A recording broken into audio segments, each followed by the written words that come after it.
Live from the 607, it's the Ocho Duro Parlay Hour, where we're talking sports locally and nationally. Join the conversation on our social media with the hashtag ODPH, because here we go.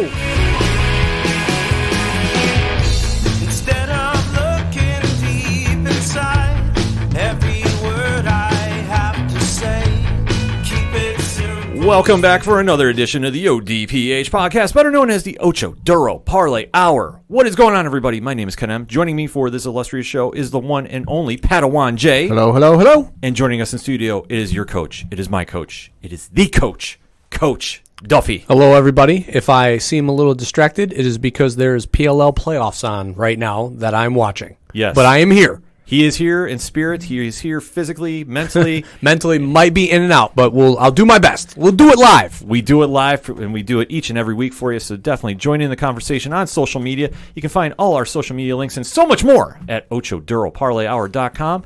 And remember to join in that conversation with the hashtag ODPH.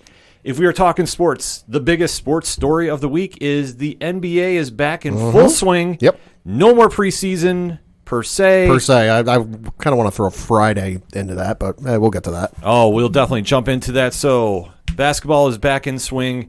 The Lakers have clinched the number one seed in the Western Conference. Gentlemen, Shocking. Your thoughts on the return of the NBA thus far? It's been a little sloppy so far. I mean, but it's been fun to have basketball back. I mean, I think the environment's fun. The play-by-play and the color and everything, that's been the energy's been there. So it's a little bit different than the other sports where hockey's been a little quieter for their arenas and everything. But like the NHL or the NBA with the fans in the background, the virtual fans, like it's a good look. It looks good. It looks better than the cardboard cutouts. But the sloppy play has been there. I mean, Jeff Van Gundy talked about last night on the Lakers broadcast. 51 fouls per game right now, which is up from the usual average of 41. Sure. And a lot of them have been contested three-point shots in the corner. Sure. Which Van Gundy was like, as a former head coach, cringing at. Sure. So, that, as far as that goes, a little bit sloppy. Obviously had the barn burner of a game with the Mavericks and Rockets the other day, which was wicked exciting of a game. 153 to 149, and that ended in overtime. And it is not a video game. Not at all. And, I mean, just offense, and they, what's crazy is that they were playing solid defense. I mean, since the Rockets have been back, they've actually been playing pretty well defensively. So that's telling game. The Lakers obviously look great. They had that one hiccup the other day in that loss to Toronto, but Toronto's also won the last 12 games against them. So they've seemed to have the Lakers' number right now. I mean, they match up well because of their length with the Lakers. So, I mean, when you talk about size versus size, you have that. But all in all, though, the Lakers look good. The Bucks look good. They had a bad loss today to the Nets, but obviously Giannis didn't play in the second half. So, that's not something that you need to go in the playoffs worrying about. And, right. And then the Pelicans have been exciting to watch and fun. Zion's getting more minutes, so it's been fun. No, it's definitely good to have, basketball back and sports in general back, just because right before everything shut down, my brother-in-law had the wherewithal, because we all remember that was right around Mother's Day. My brother-in-law had the wherewithal to say, hey, why don't we go out for Mother's Day this weekend, because it's not entirely certain everything's going to be open next weekend. So we went out for Mother's Day a week early, and this might seem confusing, but follow me. Went out to dinner for Mother's Day a week before Mother's Day, and I'm sitting at a sports bar, local sports bar, and at that point, none of the sports were running. Like, they were showing one of the ESPN channels was showing a Kevin Durant college basketball game. So that that game had to be 10 plus years old. You mean a high school game? No, this was back when he was in Texas. Oh, Durant. I was thinking Kevin Garnett for some reason. Okay. I apologize. My bad. So they were showing a Kevin Durant basketball game from like 10 plus years ago. So I'm going, holy crap, this is insane. Flash forward to just a couple of days ago, went out to the same place with my girlfriend, and there was the NBA. Granted, it was that and on like almost every television, and then horse racing on one of the other ones, but still, it was something that was live. It was new. It's just great to see it on TV. And I also got to say, especially with the NBA, glad to see Doris Burke back on TV, especially for the burn she had on TV the other night. I like to be right. Just ask my ex-husband, she says. Incredible. Doris Burke is one of a kind. I will say this: since the NBA has come back, I don't want to say it feels normal, but it definitely has that illusion to it. No, I mean they set up at Disney and the facilities that they have there is like it's almost like kind of cool. It's it's different, but it's not weird. Right. It's not like whatever basketball tournament they have that's in the Caribbean at like at Palace or Atlantis or whatever the heck the thing is called, where it's in a ballroom and it's got that blue lighting and it just looks weird. Yeah. Every year they play there. This is so obviously not an NBA arena that like it's not painfully obvious, but it's blatantly obvious. But it's not weird. It kind of feels natural. Yeah, no, I have to agree. Like watching it from home, it definitely has that feel to it. And like I say, how they have the digital fans in the stadium, I think that's a nice touch. And just the sense of the play is back. The players are starting to get back into the swing of things. They give the home team that kind of home court feel, which is nice. Yeah, it's just something about it that watching it, it definitely has that sense of normalcy to it. And like I hate saying it, but under the current state of times that we are in, it's the easiest way to describe it. And to see that we're now talking of a league back up and running, and they haven't had any issues knocking on whatever I can knock on. Yeah, they've been tremendous. They've been absolutely setting the standard for how a sports league should be running right now. PLL. Well, PLL is up there too. Yeah.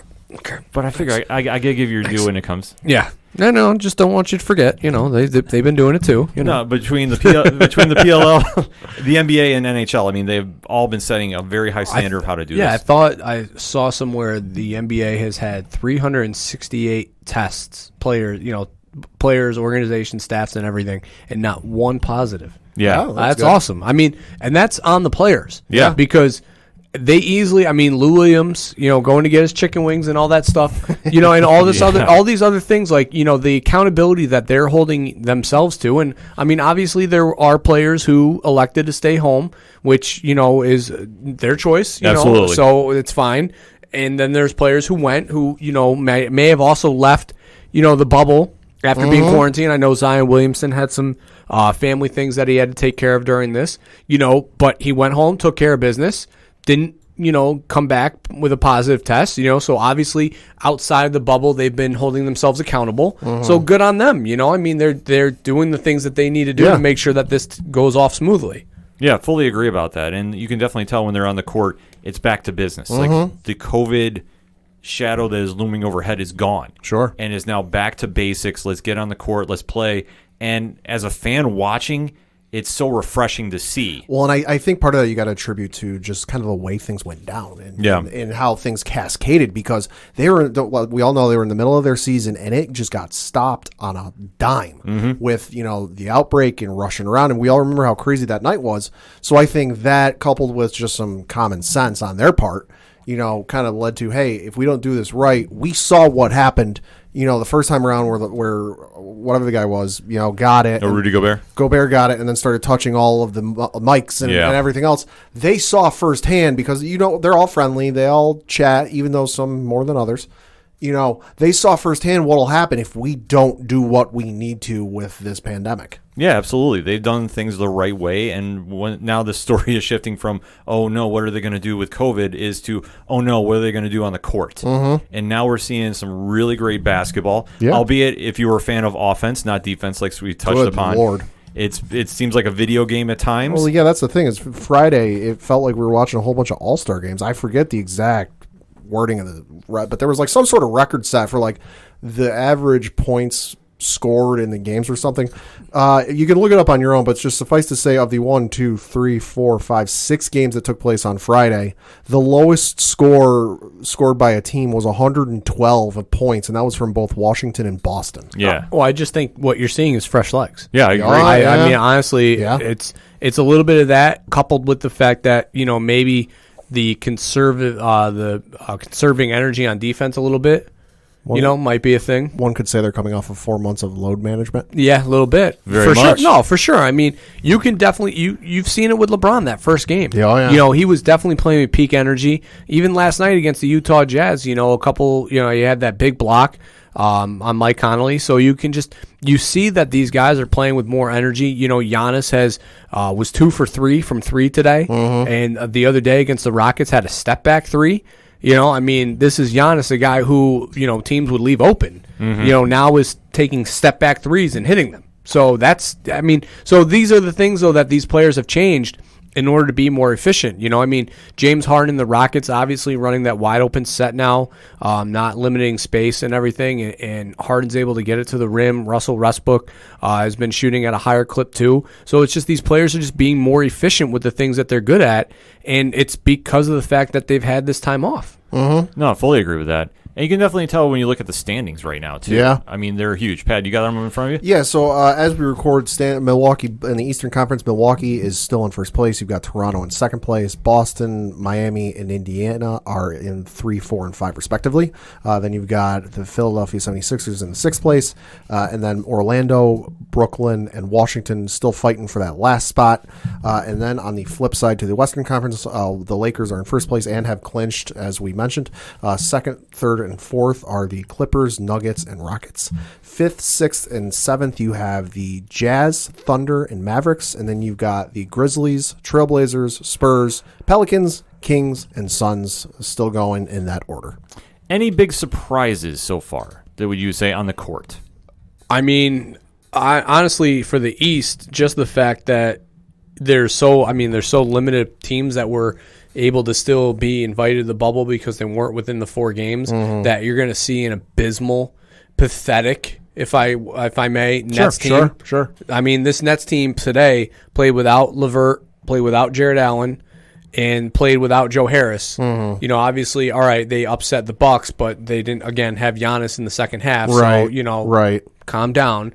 But, I mean, this team has no business being in the playoffs, you know, let alone being able to sneak in as an 8th seed just because, well, the other teams weren't within 4 games. I mean, Washington's playing well for, you know, all things considered, but again, they have the same. But this has been the narrative with the NBA, you know, for years, especially prior to LeBron coming, you know, into the NBA. The East was always second fiddle, you know, and you see that right now. I mean, how many teams did you list for the West? A lot. Like 14 of them, you know? I mean, the list of who's not in the playoffs for the Western Conference is shorter. It's 2 teams. Yeah. Minnesota and Golden State. Yeah, exactly. And I mean, normally Golden State would have been there, you know, so they would have had another team there. Yeah. Had Golden State had a normal year. So it just goes to show that, you know, the as bad as the Nets have been, you know, good for them making the playoffs. You know, I'm sure that their fan base will be excited.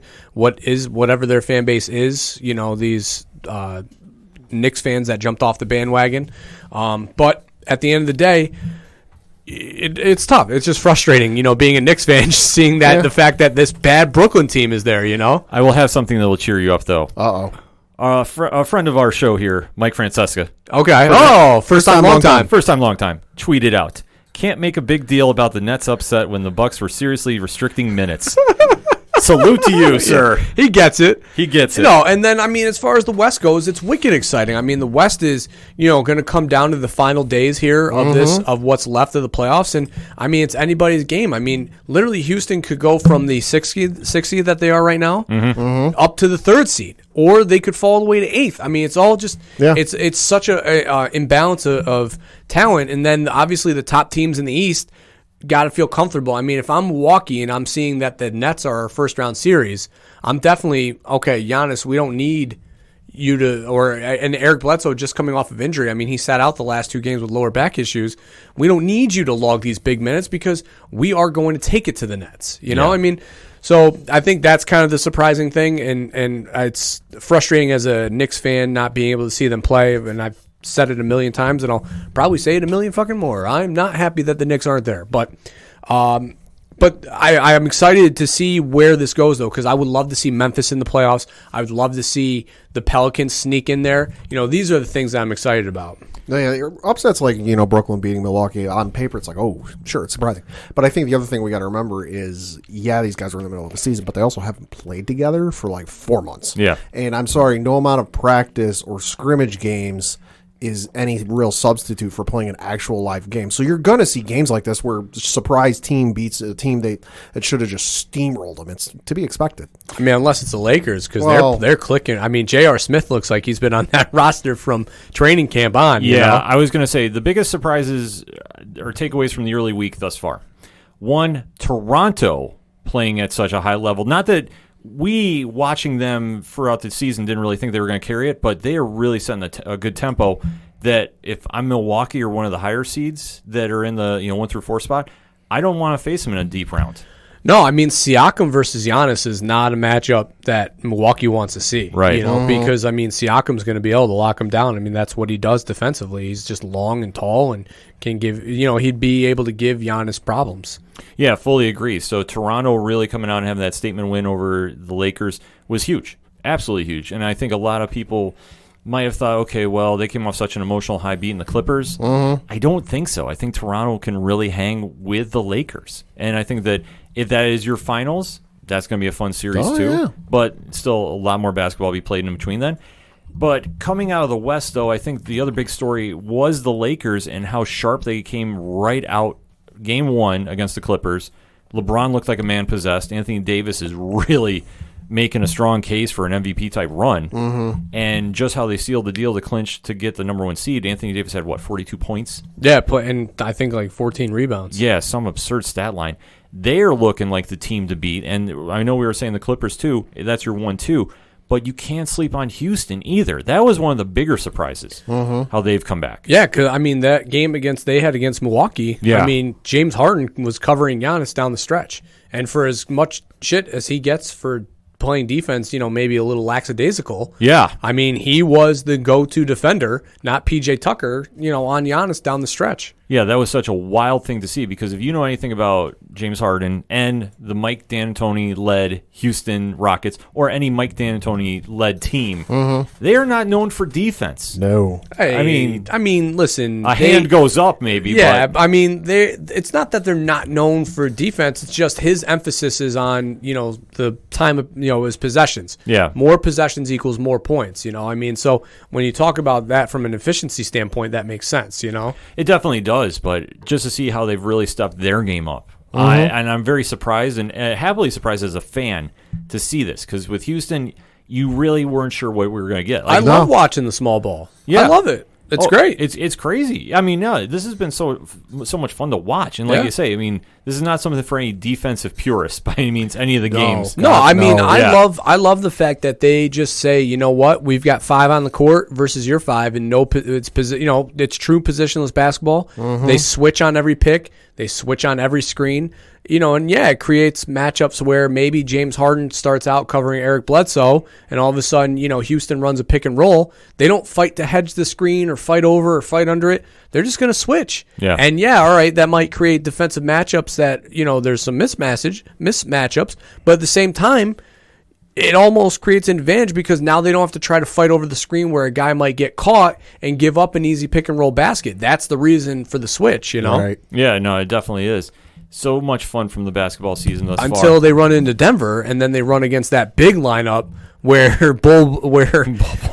they got Bull playing small forward, and what's his face, Jokic playing point guard. Yeah. I mean, that's the thing that you don't want to see. Denver is just such. They're an anomaly, man. Yeah. So Aren't they something? They're in the front court and they're doing half court press. Yeah. They are just such a unique team to Oh watch. man, they are a unicorn. Yeah. I mean, not to take Porzingis' nickname because No, he's a bum. We will steal but that. Yeah, no, we will I take mean, it. We will take it from him. They're so fun. I love what Bull's doing right now. I mean, the fact that he fell to the second round and is just torturing teams right now. Yeah. Just absolutely taking it to them. Denver is a sleeper team to watch. I know they're the 3rd seed, but a lot of people really are not giving them a lot of credit. Not at all. Not at all. And because they do everything, they just do it under the radar. You know? I mean, everybody's talking about Bull, but it's not just him. It's Jokic. It's Millsap, who's still playing at a high level. Michael Porter Jr., where he's gotten his minutes, has played well too. So, they're Murray. They definitely are a really good team. They're a good team that is just really flying under the radar. Not saying that they couldn't sneak into a final game.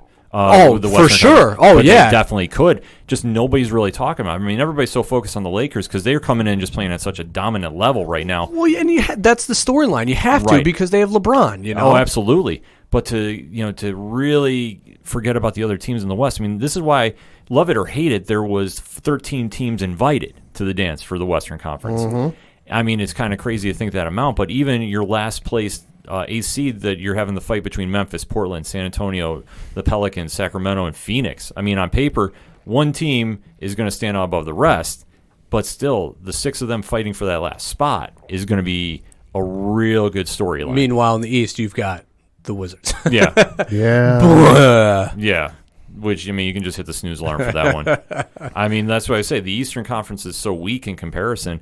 The West is where you got to watch. And then for the teams fighting for that last spot, I know Memphis has not came out strong out of the gate. Shout out to the East Coast Avengers podcast. I know that they hurt, hearing that. But they've been in every game, too. I mean, there's so many different storylines you can take away from this. They got a really young core that, I mean, this right now, that's the thing though, and this is what frustrates me with the Knicks is that, we've got, RJ Barrett and Frank, they've got such a young dynamic group that like these games, Kevin Knox, Mitchell Robinson, these games would be tons of experience as far as high playoff pressure atmosphere, win and go, win and stay, lose and go home. That Memphis, New Orleans, that these young teams with young cores, they're all developing this, that fight or flight type of response to these type of games that, the experience that they gain going into years from now, going into next year and the years after is only going to help. Yeah, I agree. I mean, Zion Williamson's and Lonzo and Brandon Ingram are only learning from this stuff.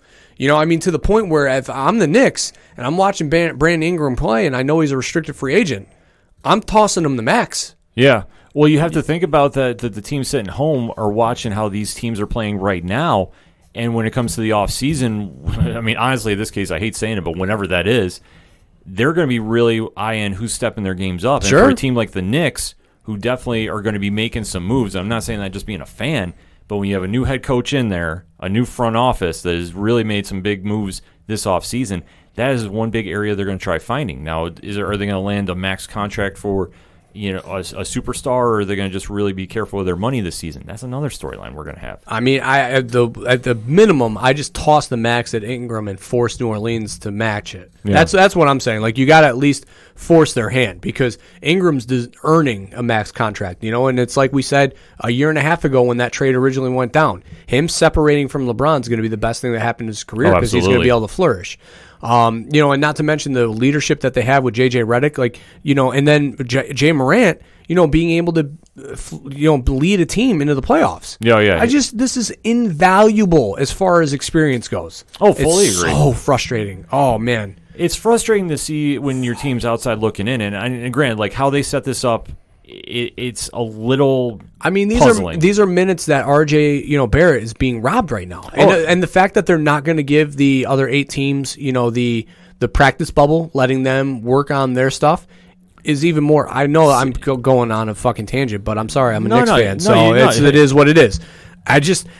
It's absurd to me. It's ridiculous the fact that all right, I know you want to limit it to keep player safety, but.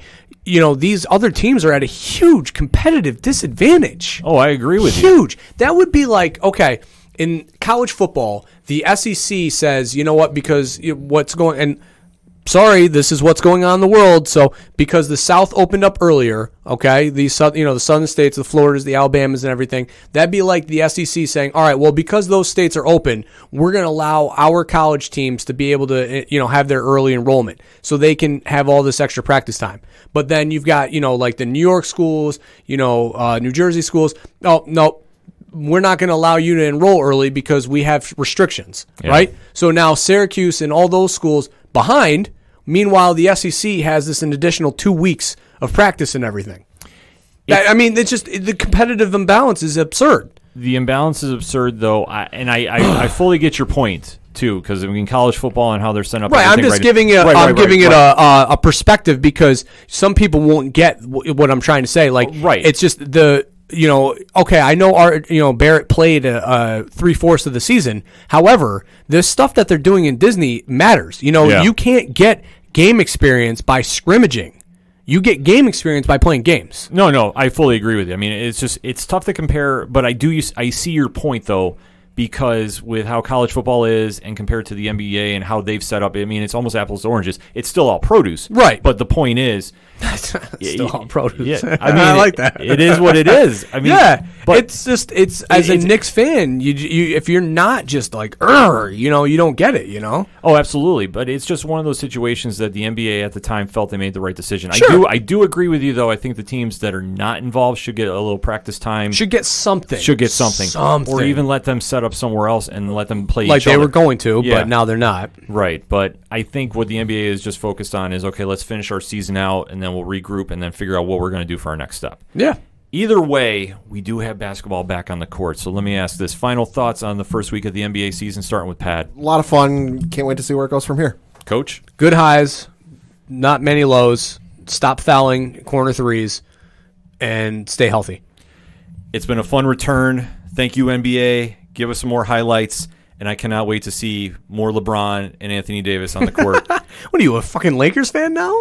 I am supporting good basketball, and that has been some fun games to watch. No, I mean, if I have to really give a prediction, I mean, we already gave our predictions. Yeah, we already did. I mean, listen, I get what you're saying. It's watching a health, and I said this last week. Watching a healthy LeBron is a ton of fun because we've not truly seen it since probably before he went to Miami. Exactly. So for me, I'm fully enjoying seeing this because it definitely makes me, reevaluate, the best player. Because, I mean, him healthy is scary. Oh, yeah. Him fully rested and motivated, too. I mean, we got to remember this. Not that he's never been motivated, but he has just an extra gear he's switching in for this season. So this has been some really fun basketball to watch with him and Anthony Davis, and I can't wait for them versus the Clippers again. Like, I just have in a best of 7. We're going to see that. That's going to be your finals, in my opinion. No, taking everything away from the East, because unless Toronto or Milwaukee's in it, I don't see anybody else hanging with them. No. So definitely stay tuned for more NBA action and hit us up on that hashtag ODPH. What is your thoughts about the NBA's return? How is your team doing if they're still playing? If they're not, give us your reason why they should be. Let's have that conversation. We're going to take a quick break. We'll be right back. Greetings and salutations. This is Cage's Kiss, the ultimate Cage cast, where we discuss the movies and life of the national treasure, Nick Cage. There are 3 of us here, and I can't help but notice that none of us are Nicolas Cage. Did nobody call him? What? A Cage cast with no Nick Cage? No, instead of being Nicolas Cage, we're 3 Nicolas Cage experts, which is the next best thing. I don't think we should admit to being experts. Too late. We are not experts at anything. We are not life coaches, and we are not in any way, shape, or form qualified to give you suggestions on life choices. But Nick Cage is, and he's made hundreds of life choices. Seriously, I cannot stress enough just how much you should not take our advice. But we're experts. No, seriously, we're not experts. Yes, but we will be reviewing his first acting gig as Nicholas Coppola, Best of Times, which features a young and very precious Crispin Glover. And his work in Fast Times at Ridgemont High. And his work in My Nightmares. We're experts. This is Rich, the host of the 3 Fat Nerds podcast and co-host of the Horror Zone 607 podcast, and you are listening to our hashtag 607 podcast brothers, the Ocho Duro Parlay Hour. Now kick it back over to Ken Moneybags and the crew.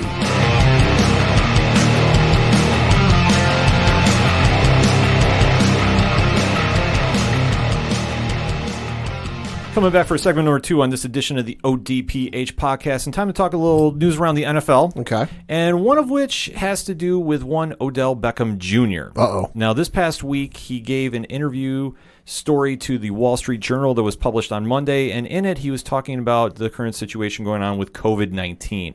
I hate bringing that up, but that is the reference of his quote that he said. So during that interview he gave in response to COVID, quote, "I just feel like the season shouldn't be happening, and I'm prepared for it not to happen, and I wouldn't mind it not happening or having it," close quote. Since that story broke on Monday, this was via the NFL.com story that was ran from the Wall Street Journal. Beckham has said that he's excited to get back to camp, to paraphrase, and the Browns GM has echoed that statement as well. So, thoughts on that quote, starting with Coach first. I mean, he said probably nothing that any other player is not thinking themselves, and that are in the locker room right now.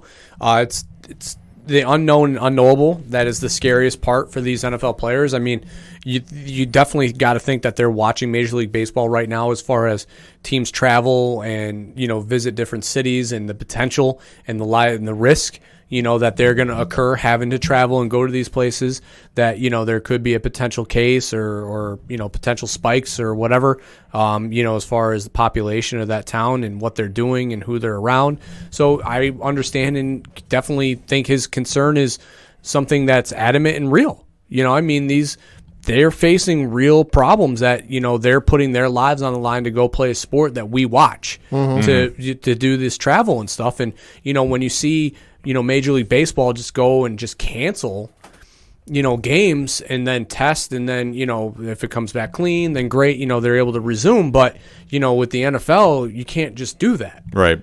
That's not the way that it works, because scheduling and travel and all that stuff, they just don't have the ability to that. If the Rams are playing the Giants, and one Ram player tests positive, they can't just cancel the game and play on Monday. Yeah. That game's going to be lost, which ultimately, hurts the season, because there's only 17 games in football. Oh, yeah. That's kind of the one interesting thing, side note, that we might see with the NFL, God forbid.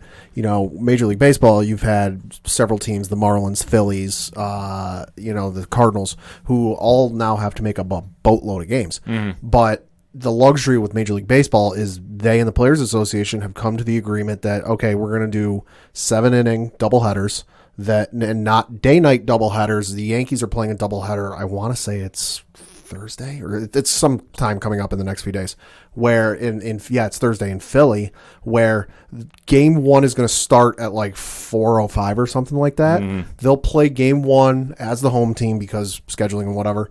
35 minutes after that game is over, they'll play game 2. Right. So that's kind of like the benefit and the luxury baseball's got, where you can do doubleheaders and you can do this.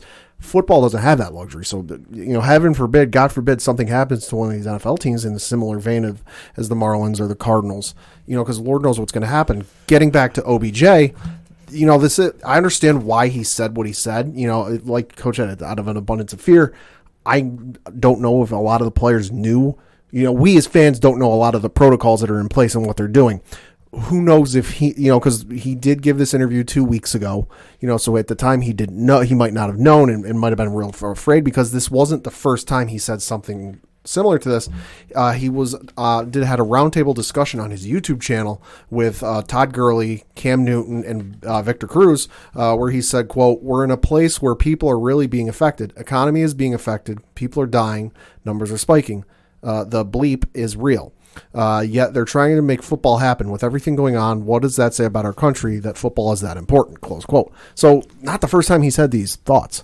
No, definitely not. He was answering very honestly, and I respect the honest answer coming from him. That's the one thing you can always say OBJ was. He's an honest guy. Yeah. The Browns wide receiver has always been very outspoken, no matter what. He's not one to shy away from giving his opinion, whether you like it or not.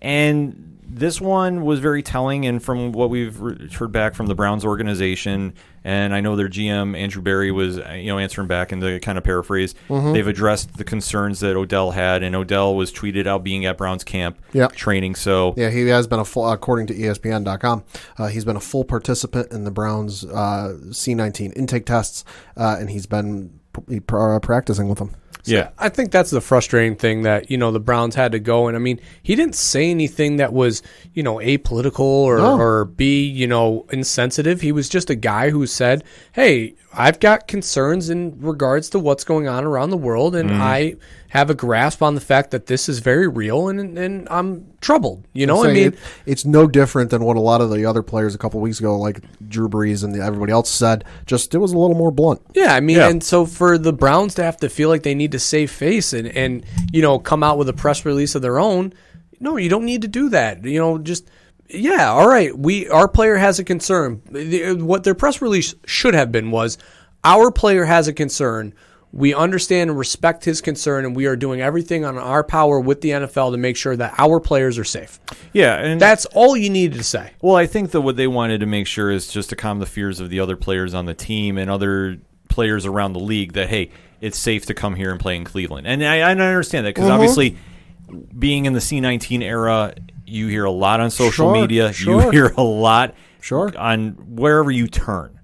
And everybody's, hysteria is a little more heightened. Love it or hate, not love it or hate it, but it's a truth. You can't say anything about it. But it's one of those areas that the Browns are just trying to say, hey, it's okay to play here. We are listening to our players. We are trying to address the situation as best as possible.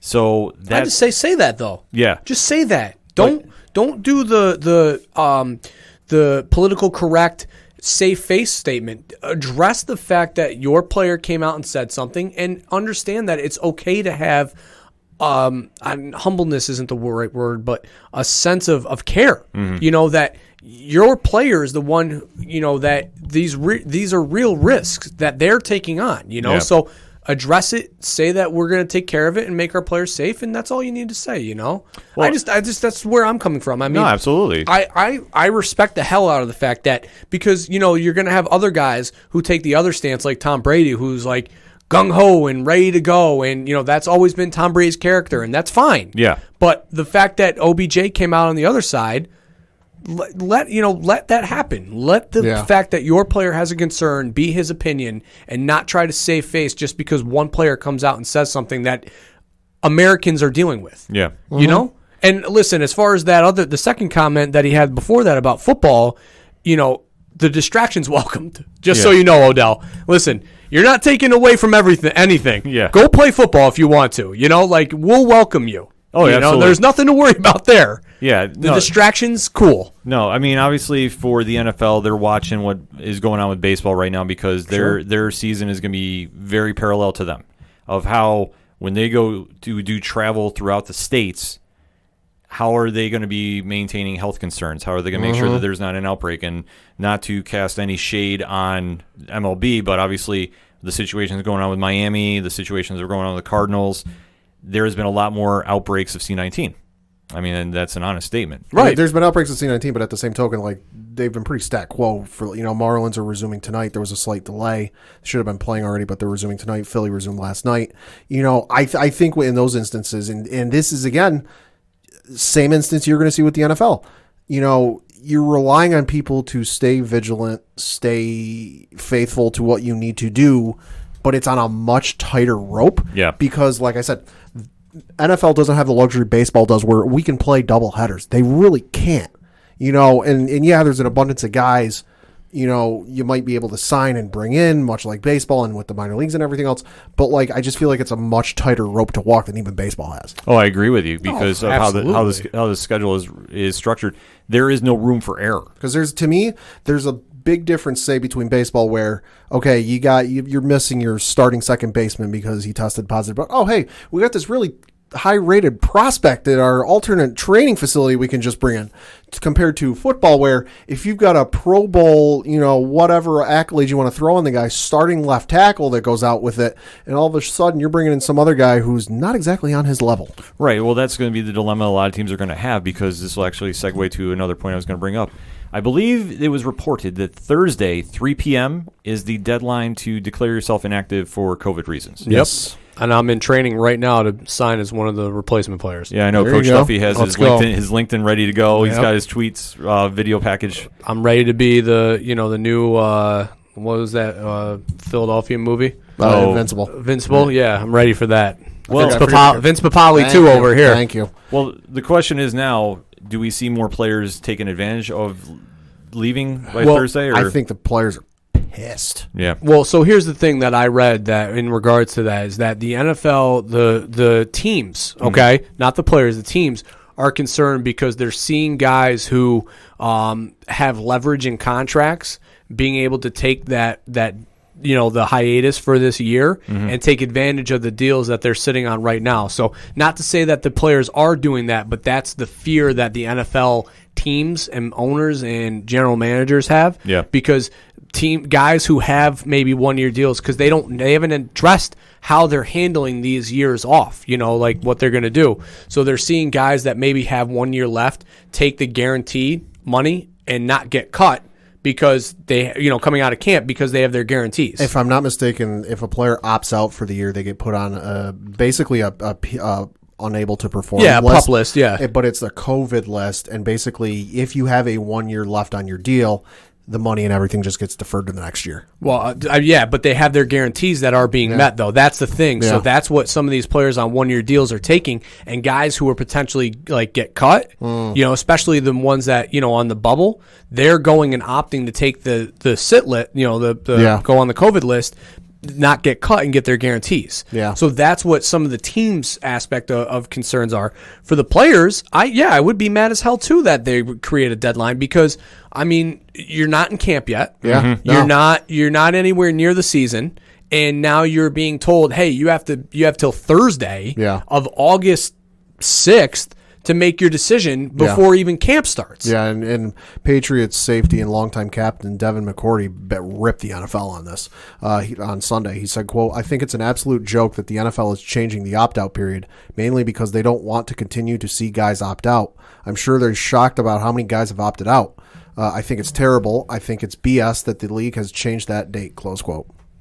Yeah, I definitely agree with it. I think that this is almost, I hate saying the optics look like a business move, but that's what, in my opinion, it kind of feels like. Yeah, he went on to say, quote, "Monday will be our first day in the building, so to try to act like guys are trying to make a decision about something other than virtual meetings is a joke. When players understand how much power we have, we've seen things change for us, primarily even with this deal.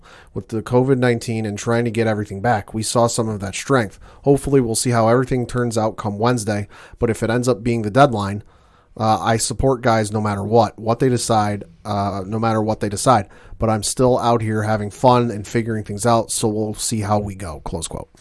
It's going to be a very interesting story to play out, but I think that we might see some more players take advantage of the opt-out clause, which I don't fault anybody for doing. Yeah, it's such a tight rope to walk because, I mean, if you have a legitimate concern, then, don't play, sit. And in some instances, like we said, there are guys who have legitimate concerns. There was the one Patriots player who beat non-Hodgkin's lymphoma. Right. There's other players who have had children. We don't know everybody's story, and not everyone needs to give us an excuse or a story why. I forget who it was, but there was a player who watched his either father or grandfather die of this earlier in the year. There might be more instances of that. Like, if a player's opting out, it's not for selfish reasons. It's just, you know what? I'm reading what's going on, and I don't want to risk it. And I don't fault anybody for doing that right and now. If there is a player, who was concerned and maybe on the bubble of being cut and they sit, then you can't vilify them for it because it's still justified because it's scary times out there right now. I mean, you don't know whether you're going to get cut or not. And I mean, for players to ultimately have the say is their right. It's they are their investment. So if they don't feel comfortable playing, then don't play. Right. And I don't blame them if they want to take the season off, to be honest. Like, this is just this is a different time of year that you've ever had to face before. And obviously with a pandemic going on, you have to do what's right for you and your family. The teams have got a lot of money invested in these players. That's, no joke. But that investment don't mean shit if they're dead. Yeah, exactly. And we have to remember, too, players are people. Yep. I understand once you start getting into sports and it becomes a business, sometimes it's not always registering that way. Yeah. Which is a bad thing to say. But if somebody is doing this to protect themselves and their family and their loved ones, then by all means, take advantage of the opportunity to sit out the year. The NFL will still roll on. Yeah. I mean, as of right now, the only thing that's been canceled thus far has been all the preseason games. Correct. So we're just going in that first Thursday in September, and then we go from there and see where the season pans out. Hey, and I mean, Nate Soldier decided to not play this year for the Giants, and now they have an extra $15 million in cap space. And Daniel Jones might stand up a little bit more. So I'm not mad at all. Sometimes advantage Giants.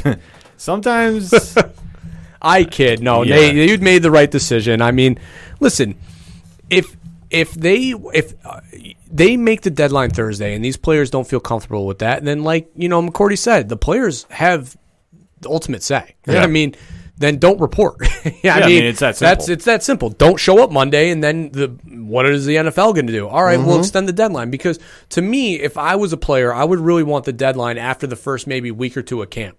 Get a feel, get comfortable with what's going on. You're going to have 90 men around you because that's what training camp size is going to be. I mean, some teams have elected to go with 80, depending on, player personnel and everything. But, I mean, if you're carrying 80 to 90 guys, I know that you have to run 2 different camps.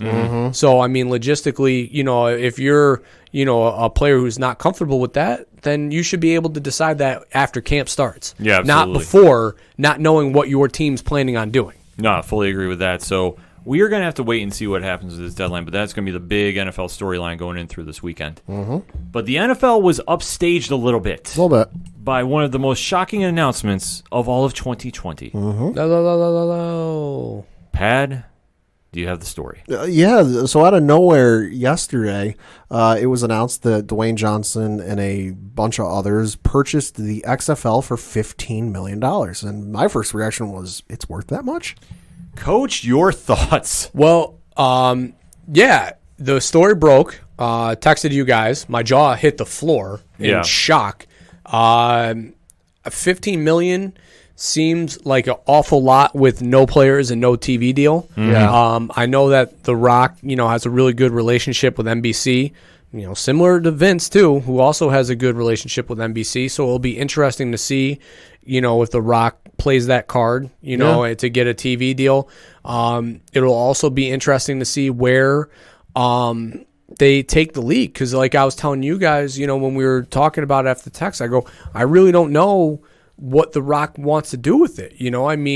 Is he going to try and make a pitch for it to ultimately become a developmental league? I was kind of wondering. Is it something where maybe, similar to how Vince was letting guys come out early, from college to get paid? Will that be something that The Rock pursues? Because, obviously the story is well known. Graduates from Miami, $7 to his name, doesn't know what he tries to go to Canada to play football, doesn't make it there, starts working, at wrestling at carnivals and stuff. So, will he try to reach out to these players who, are struggling to make ends meet to come and play? It will be very interesting. I don't know what he's going to do. That's the thing. Like you have no clue where they're going to take the direction of this league. Yeah, no, it's kind of like up in the air. The only way I can see it working is, obviously, The Rock is a very well-connected individual. Mm-hmm. He knows a lot of people. The Rolodex is real large for him. Oh, yeah. The only way I can see this working is maybe possibly a developmental league for the NFL for guys who, they get through training camp and they get cut. And instead of landing out without a job someplace, hey, here's this developmental league. You can go play for them, improve your skills.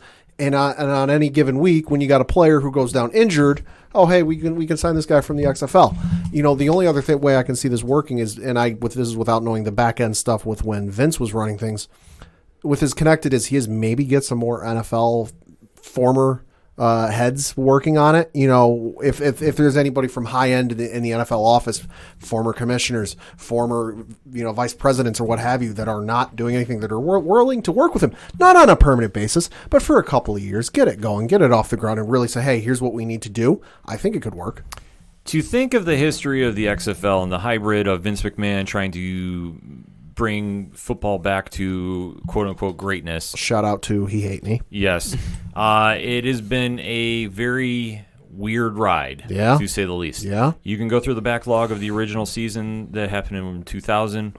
Might be able to find it on 2001, YouTube. Yeah, you never know. It was something along that time period. Honestly, I'm not looking at the computer right now to check, but to look at the resurgence that it just had this past season, where when Vince decided to bring it back, there was a lot of skepticism. Sure. A lot of people really not sure why and what was the need, but just it was something Vince.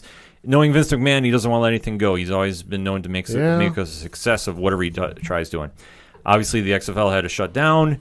It filed for bankruptcy. Mm-hmm. So this is where it was picked up by The Rock and his business partner, Danny Garcia, and their group. So whatever they're going to do with it, it could be like another season of Ballers on HBO. It's got That's that what vibe I'm saying. to it. Revive Ballers, but make it a reality show. So now here's the hiccup, though, is that the other parties that were involved with Vince during the original thing is trying to block the $15 million deal and trying to take it to auction. Ooh. Well, I mean, they could do it, but is there anybody that's going to want to buy it when it's been... Well, no, that's why. I mean, so they're trying to get their investment back, and they feel like obviously the $15 million's undervaluing what their initial investment was. So they're trying. That's why they're trying to block the deal because basically it's not what they invested. So right. So it's got to go through some litigation here. So I mean, it's not definitely finalized yet. But I mean, even if it goes to auction, who's going to want to pursue that? I mean, that's why. Somebody with a lot of money burning a hole in their pocket. The Rock came in at the 11th hour to purchase this. I mean, it was an hour literally away from going to auction. That's why. That's why I say, I don't think that there's a market for it. So if it goes to auction, they could wind up getting less. That's the weird thing about it, unless they try driving their own point. But if they even try driving their own point with it, they're not going to get anywhere near the $15 million for it. I mean, let's face it, the XFL is a brand, but is it a marketable brand? Well, not only is it not a marketable brand, I mean, without a TV deal, you've got nothing. You have no leverage. I mean, that was the whole thing when TNT dropped WCW was, that's why Vince was able to swoop in and buy it, because when you don't have TV, you don't have anything. Right. You have no leverage. Well, let's not forget, like you mentioned, Rock has a good relationship with NBC because of Titan games.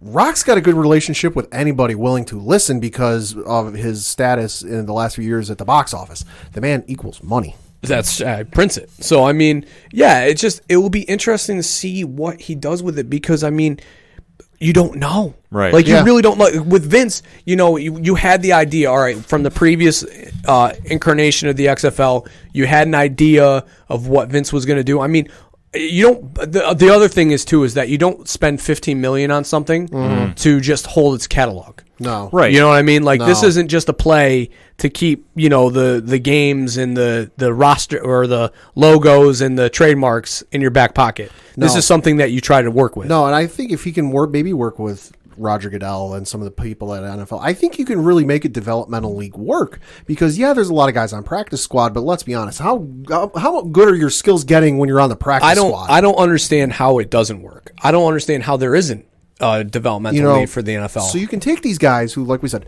when you watch Ballers, you see those guys that they're featuring on the or not Ballers, Hard Knocks, that they're featuring, and they get pulled in, and hey, you know what, just one of those things, we got to cut you.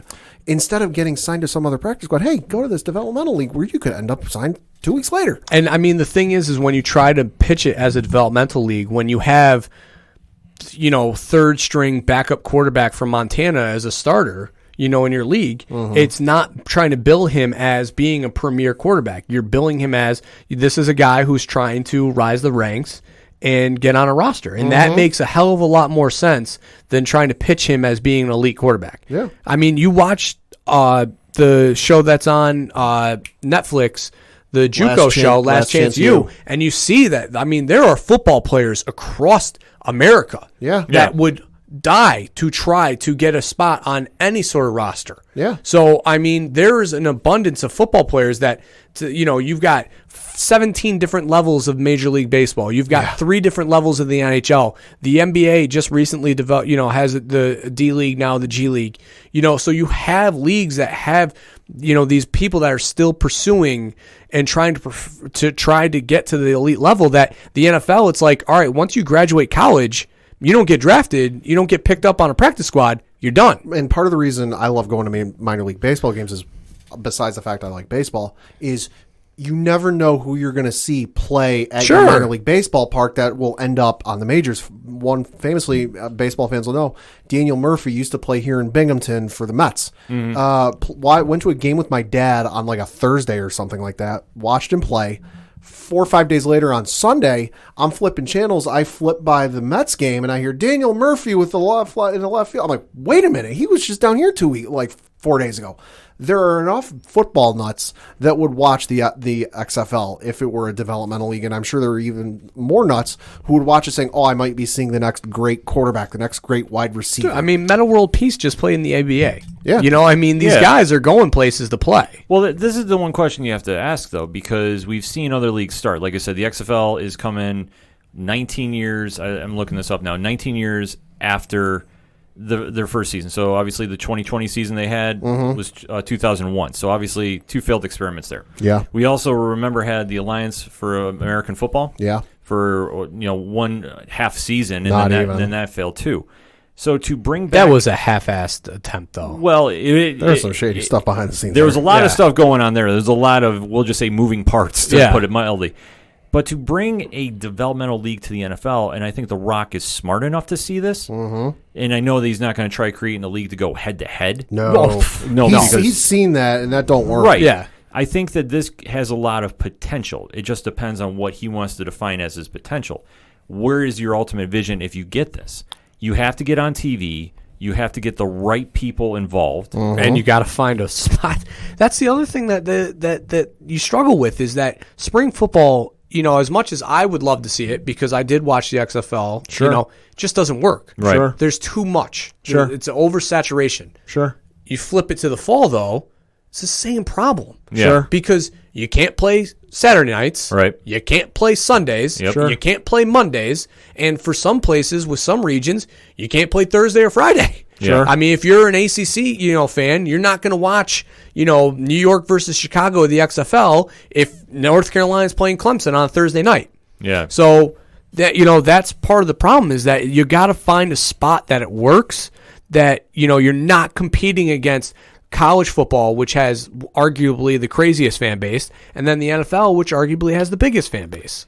It's a situation that, like I say, they're going to have to do a lot of analysis after they get the product. Sure. Because whatever they want to do, I could see them trying to run in summertime. Yeah.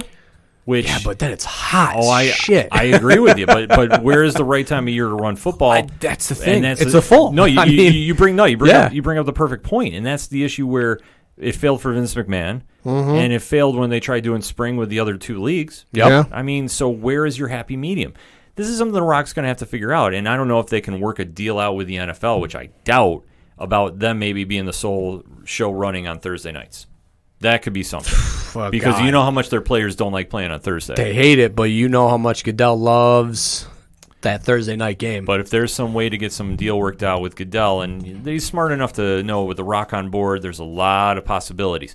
Not saying it's going to happen, but the ideas have to get thrown out there. They could play Sunday mornings like the JV team does before varsity games. Well, people will watch. If it's one Sunday mornings at 10 a.m. If it's one thing I know from being in a Vegas sports book at 10 a.m., trust me. Oh, hell yeah. People are camped out. Dude, so, I mean, you know people. And the other thing the XFL did right this time around was taking advantage of the lines in Vegas is smart because there are. Hey, listen, if you have a gambling addiction, please call 1-800-GAMBLING-ANONYMOUS or whatever the number is.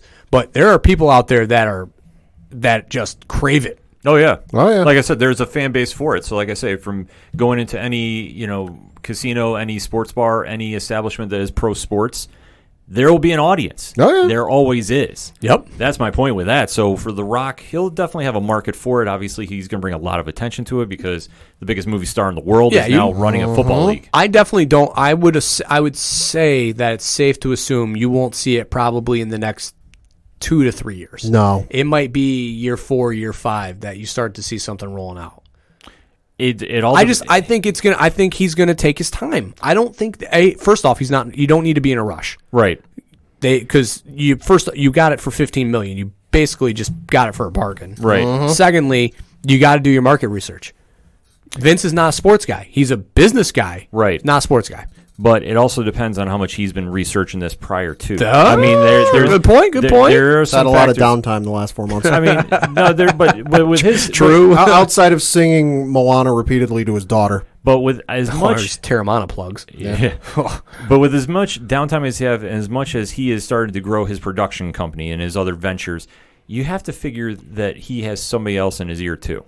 Well, yeah, I mean his business partners, and I mean they named the president today, and I'm sorry it's escaping me. It's his the female partner that's in their group. Oh, Danny Garcia. Yeah, she's that's his ex-wife. Oh, okay, she's the president. Yeah, she took over as CEO and president of it. So, so they already got that part going. You know, I mean, so you'll probably start to see some more front office, roles being announced. But yeah, I mean, I don't think that they're in a rush to do anything. No, I think we'll see it 2022. To be honest with you, I think they're going to... Okay, 2 years. I could see that. That's a realistic timeline. I could see that because then by that time, we will have a sense of where we're going to be with a live crowd at a stadium and what restrictions are going to be in place and whatnot. Yeah, because, I mean, the last thing you want to do right now is try to do it within the next year and still have a foolish. COVID stuff going on. Yeah, you'll be absolutely foolish right now for I would say definitely for at least a year. You got to really wait to see how everything's going to pan out. But for The Rock to buy the XFL was probably the wildest story of the week. It feels serendipitous in a way, with the fact that The Rock coming up through the WWE, being arguably one of the biggest stars in the last 20, 30 years, then to ultimately buy it from the guy who helped get him, off the ground. And so Vince next time they meet in person together, it might be a little awkward. Well, I mean, Vince didn't want anything to do with it, so true. Well, he had to file for bankruptcy. He's a smart businessman, but I think he will give his blessing to The Rock because The Rock is WWE. So he'd much rather have The Rock buy it than Ted Turner. Yeah. Oh, without question. Could you only imagine? Oh my God. So it was serendipitous for The Rock. It would have been ironic if it was Ted Turner. if there was, Vince would have came up with the money suddenly. to Or if stop it was Tony Khan. Oh, Lord. Could you imagine he tries getting a deal with TNT for this? Dude. That'd be funny. Yeah. Rock stuff. Gone. Yeah. See ya. Yep. Out of the Hall of Fame and everything. Oh, the WWE talk will. Trust me, that running the ropes segment that will, for if that happens, will be one of the most legendary segments in ODPH history. So much NFL news going on this week, so definitely hit us up on that hashtag ODPH. What is your thoughts about OBJ's comments? What is your thoughts about The Rock buying the XFL? So much news going on. Definitely jump in that conversation. We're going to take a quick break. We'll be right back. Hey all, I'm Frank. Join me and my friends as we talk about all things geek. Here at Geek Freaks Podcast, we go over the weekly news of everything in geekdom, from movies to TV, video games, and comic books. We also have a growing YouTube community. Join us as we go over everything in your geek life and share in the love of geekdom.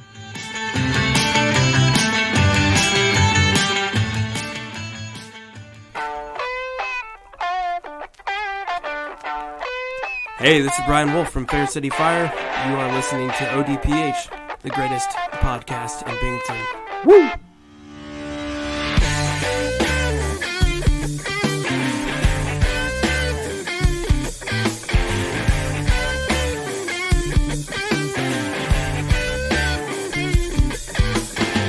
Hot lips touching, cool thighs feeling, shudder running up, her spine is spinning. Long day to a long night, but I'm not stopping till I get it right. Coming back for the third segment on this edition of the ODPH podcast, and time to run the ropes, time to talk a little pro wrestling. And dare I say, one of the most polarizing episodes of Monday Night Raw happened this past week. Yeah. Dude, what the fuck did I watch last night? We are talking spoilers, so if you haven't seen Monday Night Raw, we are giving you fair warning right now, because it was definitely something. Yeah. To say the least. During the day, it was announced that Shane McMahon was returning to Monday Night Raw. Always fun when Shane pops in. Yeah. And also that a mystery faction would be. And there was that's what I was excited about. Yeah, there was a mystery faction, a lot of rumors going around of who was going to be making their appearance. Was it going to be the Undisputed Era from NXT? Hopeful. My guess, I took a shot and said maybe it's going to be a new faction with everybody they just signed from Evolve Wrestling. Would have been fun. Yep. Yeah. Or I just wanted to tick off everybody on the internet and say it was the Elite and start the invasion angle just to fire up Twitter. But then again, if you say anything about AEW, you usually get a very, very unique response from some fans, which I just do it at your own discretion. Yeah. I Marks. I don't need that much toxic Twitter on my day. But we finally get to Monday Night Raw. And I will say this. It was a good show for the wrestling matches that were involved. Okay. Apollo Crews is now the undisputed United States champion. Welcome back. With MVP. Yeah, welcome back. And I like what his story was about the two belts and why he's going to keep the new one. I thought it was really cool that he wants to give the other one to his kids and say, you can be champions when you grow up if you work hard. And it was a good story with that. Yeah. The Riot Squad reunited, which I marked out like a madman for because I'm a big Ruby Riot fan, and Liv Morgan are now going to be setting up a feud against the Iconics and where they go from here. So it's going to be Kevin Owens talked friendship. Yes, he's not very good at it. He's not. He's the worst. Worst. He's the worst. Bad. Yeah. And then we get a little more Drew McIntyre, Randy Orton build-up. A little shoot. Yeah. Little boom, boom, boom. Break it down for us, Coach. Oh, I mean, I caught it was tough. Drew and promos are without a crowd is tough, especially being a face. It's so much easier for heels to be able to cut promos in this COVID era right now because they don't need to garner the cheers or the whimsicalness of a fan base. So, they basically, Randy talked about Drew getting fired, and Drew talked about how when he needed somebody to lean on for veteran leadership, Randy was never there because Randy was always about Randy. Yeah. So, fun build, interesting storyline, to carry it on. And, he brought up Edge in that conversation. So, yeah. Yeah, it was definitely a solid build-up for the match at SummerSlam. So, and you hit a good point, too. Drew McIntyre's promos are very good when he has a live crowd. It's so tough. It's tough because he relies on them too much. Which that's true for like the entire, and that's part of the reason I haven't really watched all that much. It's not that I realize I have people there, but it's a little different when it's fans paying to be there instead of people you're paying to be there. The faces just have the good guys have such a tough go Yeah. to cut these promos. I mean, unless it's like a Samoa Joe just being tough. Yeah. That's different. But when you're like trying to rally everybody behind you and you just don't have that like live crowd to be like, pop for you, it's just hard. Well, it's true struggling. And especially you have some of the talent outside yelling the most random stuff I've ever heard. And it's not, and it's not Drew's fault. No, it's not his fault. It's just that when you are trying to cut a face promo and trying to rally people and you don't have anybody to rally, you're at a huge disadvantage, especially when you go against somebody such as Randy Orton, who's such a good heel, especially when he's, into a storyline and he's, fired up and you can tell that he's invested. Yeah. You can't do that. When Randy Orton is invested, he's still one of the best in the business. Oh, by far and away. When he's complacent, you can tell, and right now you can tell that he's very involved in whatever's going on with this storyline. Yeah, that's going to lead to probably that rematch with Edge. That he's in it, and you can't top that. No, you can't, and you can definitely tell, Coach. You nailed another good point. When Randy's invested, few are on his level, but you can definitely tell when he turns the switch on and when he's just in cruise control. He's definitely on for this build-up for WrestleMania. So I don't know if he's going to win the title, and then they're going to do something with him and Edge when Edge finally heals up from his arm injury. I mean, now next week you got a great match with him and Kevin Owens, which is going to be awesome. Definitely love that idea. So I was definitely excited for that. Even the Shayna Baszler build-up where she's now calling her shot against Sasha. That cold cock. Woo! Fuck. Yeah, that was a good shot. It was. But I know you're not a Baszler fan. If I was already not a fan, and then they buried her on the main roster, and now I'm really out of it. I checked as soon as I saw her cut that promo with Asuka, back to the Lakers game because I just couldn't stand more than 30 seconds. No, I mean I'm invested for what they're doing because sure they took, but me, I'm a big Baszler fan. So. Listen, that's what's great about wrestling is that it is all up to your own discretion. Yeah, for me, check me out. Right. But then we get to the point of the night, and I know I'm going to skip over a couple other matches. Yeah, hold on, because we got that Nia Jax segment was brutal. It was atrocious. Glad I didn't see it. So bad. I turned on at the wrong time because the Lakers game went to the most inconvenient commercial break in the history of commercial breaks that I was like, all right, let me flip back to wrestling because maybe something's going on with this mysterious faction. Yeah. And I flipped it on, and I caught a minute of that Nia Jax thing. And they've now written her off with a quote-unquote suspension. Thank God. Yeah. Thank God. I wish it was a legitimate suspension. I don't know. That was so bad. The only thing I could think is her storyline is mocking AEW's doing suspensions because that's what they do on a normal basis. Maybe. Her trying to act and then that referee trying to act on top of her trying to act was awful. Was so bad. Two wrongs don't make it right, guys. No, absolutely. So fully agree with that. But then we get to the 10 o'clock hour, and this is where things got weird, shall we say. Yeah. Mildly. Because it was hyped up, Shane McMahon was back, and we didn't know what was going on. And then we see this weird promo. So I caught the beginning of this then, because I was there at 10. So, I mean, well, go ahead. No, because they do this promo at like 9:50. Yeah. And they're like, Shane McMahon, and welcome to Raw Underground. See you at 10 o'clock. And it's like you see a ring with no ropes and two people fighting MMA style. Ugh. And it was funny. Shout out to Super Media Bros. We both tweeted exactly at the same time, what the F is this? Brawl for All 2.0. Because it looked like it. We get to 10 o'clock. Coach, you just jump in. I mean, we get to 10 o'clock and all of a sudden it's Fight Club, WWE style. Yeah. And that's putting it nicely. Because it was a shit show. Yeah. It was just a mess. To put it guys mildly. Hopping in the ring, slamming each other around, trying to make it look like it was a shoot, even though it was so obviously not a shoot. Mm-hmm. Fucking the Viking Warriors showed up out of nowhere all of a sudden and were badasses after a month of comedy stuff. Thank you, because I tweeted that out as well. It was the weirdest thing. All of a sudden you see Eric in this ringless rope or ropeless ring, and he's just murdering this guy. And it's like, weren't you just doing a triathlon against the Street Profits, who you probably then, what we just saw in the ring, should have done then? Yeah. Only way I could have legitimately bought any of this, and I didn't buy any of it, and I didn't enjoy any of it, was if he was still signed, obviously, was if they cut to that and Cain Velasquez is in there just whooping people. Yeah. That like, okay, we haven't seen him on TV for a while, but oh, hey, here's where he's been, the last couple of months. He got invited by Shane McMahon to this Raw Underground thing, and he's just been kicking people's ass.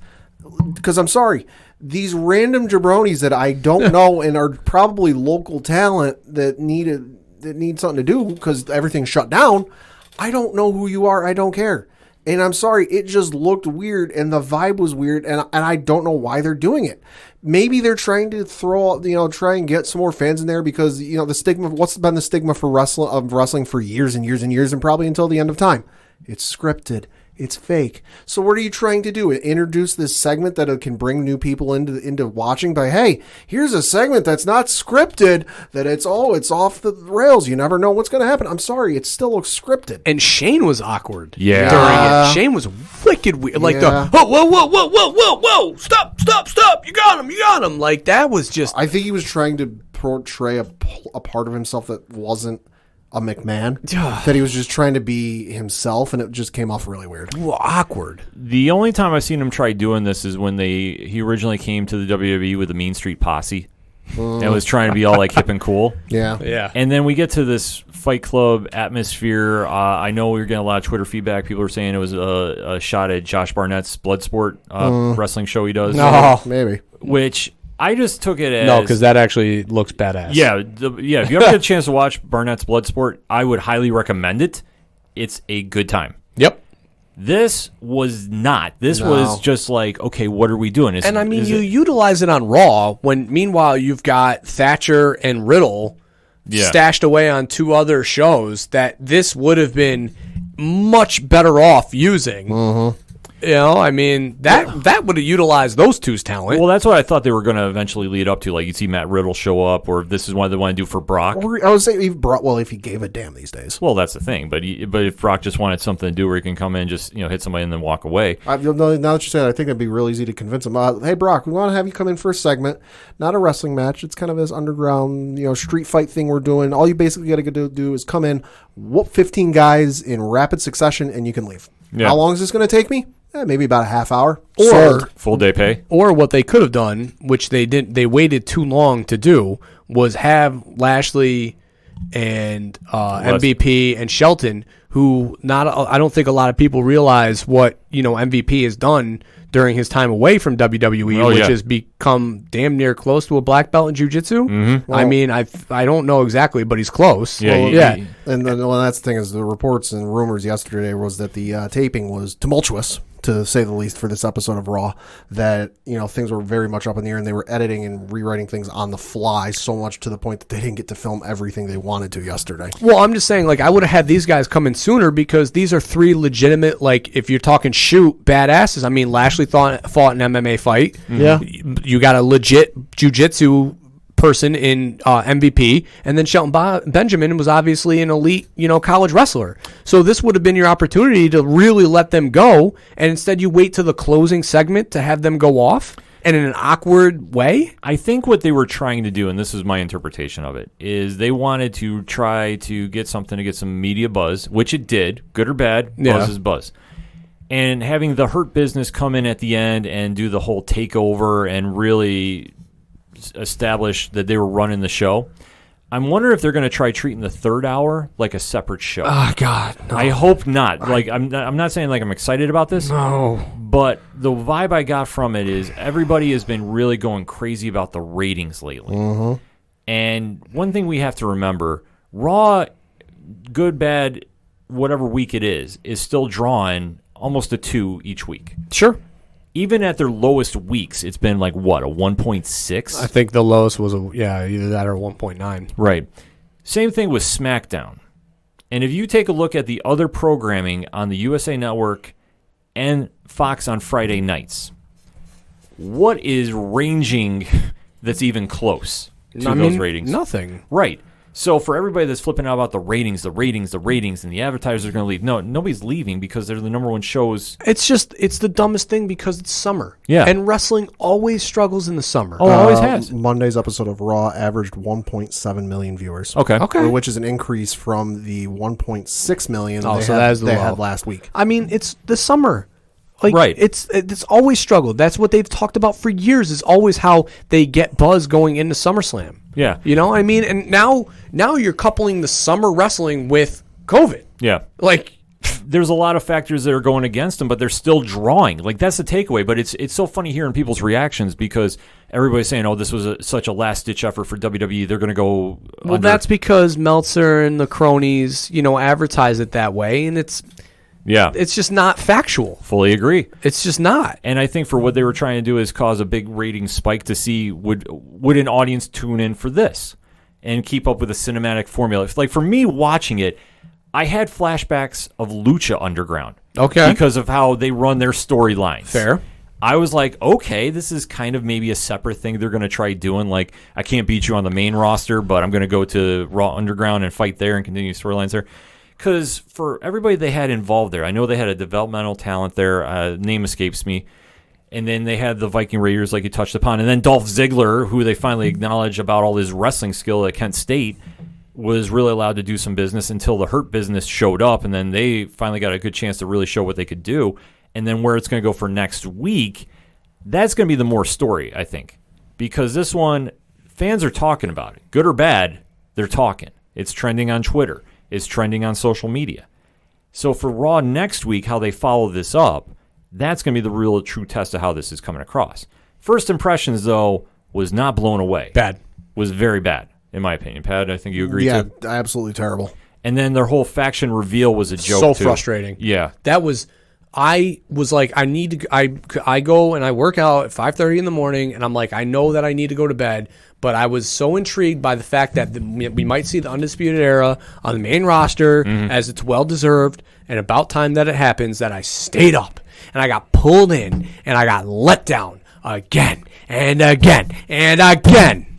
Yeah, because the only reveal was there was 5 individuals that blew up a transmitter. Well, what? But what damage did that fucking, like, what did that cause? That's what made me so mad. All right, if it would have been like a live thing and then all of a sudden, and then the static comes on the TV and all of a sudden, the Raw cuts off the air and they're like, technical difficulties, we'll be right back. That would have been like, oh, they did something. If they just started doing some like DX in the production trucks type stuff. Well, they did at the beginning of the show, like they did the lights flickering. Come on. No, I'm not defending it, but I'm just...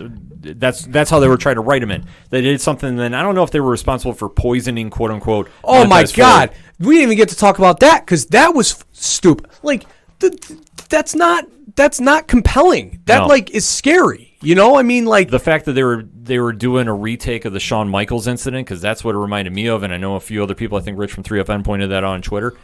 I'm like, that is not a storyline you want to reenact. No, and especially not right now. Yeah. With what's going on. Like, that's what I was scared. Like, when they cut to him acting that way and they said, like, that he wasn't medically cleared technically to wrestle tonight, I'm like, are they going to say he has COVID in wrestling? They're not that dumb. No. They're not. And then he passed out in the middle of the ring, and I'm like, they are that dumb. Oh, shit, they are. And then, it was the poisoning thing, and then the awful segment with Bianca Belair and, what's her face? Oh, Selena. That was bad. Oh. Yeah, no, that one. I'm just glad I missed most of this because I was watching the Yankee game. Yeah. Yeah, well, like I said, the Lakers just took commercial breaks at just the most inopportune times because I would have missed all of this had they been playing during these segments. I missed most of it, and the only downside I got is Judge didn't hit a home run yesterday. No, I was on live Twitter. We had a very good live Twitter going at ODPHour. If you're not following, you should already follow. And trust me, everybody was in the same agreement. It was just bad. Like, I know that the show was better as far as a in-ring standpoint, just the storylines. Ugh. Like, once it hit 9:30, it went all downhill. Yeah. I think that might have been when the first commercial for Raw Underground came out. And it was bad. And I want to see what they do next week. Because do they try making it worse, or do they try making it better? Like, don't tempt them. Don't give them the opportunity to. Well, that's the question now because they will. Because you're going to open up and like I didn't understand what Shane McMahon was going to do there. The fact MVP and company took over Raw Underground. So what are you going to set up your own storyline with your own faction trying to win it back? Like it almost sounded like a weird Def Jam Vendetta video game. That's what I was thinking the whole time. A lot of people were pointing that out on Twitter too. I gotta give a shout out. I'll say chief among them, Xavier Woods. Great video game, by the way. Yeah, it was an amazing video game. Great game. And I know that was getting compared to a lot. Like they were trying to say it was like Def Jam Vendetta coming to WWE. Fun Def Jam fact: Method Man, big lacrosse guy, had scholarships out of high school. Really? Yeah, found that out during the PLL game last week. Interesting. Yeah. I love that video game too, by the way. Yeah, it was a great game. Yeah. Great game. Xavier Woods played it on Up, Up, Down, Down. If you never got to see it, go look for his video of it. Yeah. Because it was a great game. It was a lot better than what you saw Monday night, without question. Well, duh. Yeah. Yeah. Just to put it in context, this was their attempt at trying to do like a sub storyline or I don't know if it's where the overall direction is going to go. I just think it was them trying to create some buzz. Yeah. By capturing Shane McMahon, knowing that Shane tried ultimately to do this MMA thing years ago when they almost purchased Pride or Strikeforce, one of the two. Or was it Ring of Honor? No. They Shane was in a group to buy one of the either Pride or Strikeforce. I can't remember. Pride, yeah. I think it was Pride. So this is probably something that they were like, Shane will give this legitimacy.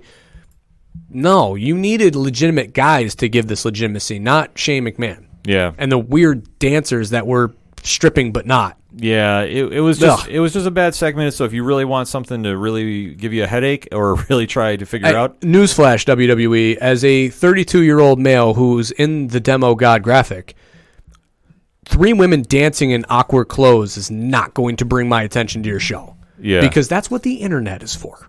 Yeah. It's not 1996. It's true. DX is not tantalizing me with having women pull up their tops during the show and all this stuff with DX painted on their chest. It's not that era anymore. Yeah, it's not going to work. It's not the Attitude Era. Like it just said, exactly. For everything they tried adding to it, like it really felt, and I know I tweeted this out, it felt like a bad 2000s energy drink commercial. For sure, that's fair. Or like a X game,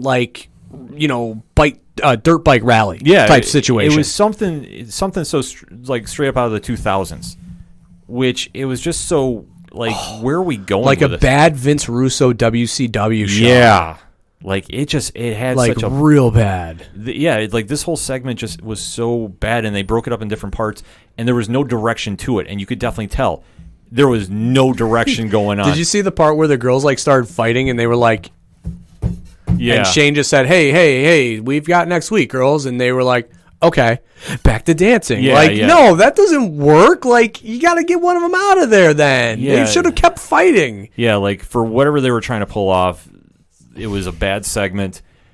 Whatever they're going to watch next week, or we're going to watch next week, it could only get better. Whatever you're going to watch next week. Yeah, I'm going to be the only person watching. I'm going to do the I'll recap. tell you, I was paying attention to your tweets because I was trying to see when this faction debuted, hoping that I was going to either catch something on time or just miss something. But yeah. And nope. I know, we didn't get that. And in fact, we only just saw it said there are 5 individuals that we didn't even see their faces. We just saw them just run around. All I know is that there was one girl in the group because you could hear her voice say, run, run, run, run. I couldn't tell. I couldn't tell there was 1 or 2, to be honest. Maybe there was 2, but you could hear the one. Right. So that threw off the Undisputed Era for debuting. So whatever they're going to do for next week, I don't know if this is the right way to generate ratings. I don't think so, but it definitely has us talking. No, you're right. It's not. Yeah. So for next week, we're going to just have to wait and see. It generated ratings not for the unannounced new faction, but because they said Shane McMahon is coming back, and everyone went, "Ooh, what's he coming back for?" Yeah, and only one segment for the undisclosed faction, or unnamed. I guarantee you, after next week's show airs, ratings will go back down to what they were, if not lower. Well, we'll have to see, because this might be something about good bad TV. It's so bad we have to watch it. Yeah, I know I'm stuck watching it, so definitely I will be live tweeting it again next week. Definitely hit me up at ODParlay Hour for more conversation on that. But hit us up on that hashtag ODPH. What was your thoughts about Monday Night Raw this week? Raw Underground. Love it or hate it? We're going to take a quick break. We'll be right back. 2, 3, 4. Hey, this is Johnny Moose from Excite Wrestling, and you're listening to the ODPH. I didn't mess it up. I thought I would. Right now, back to the guys.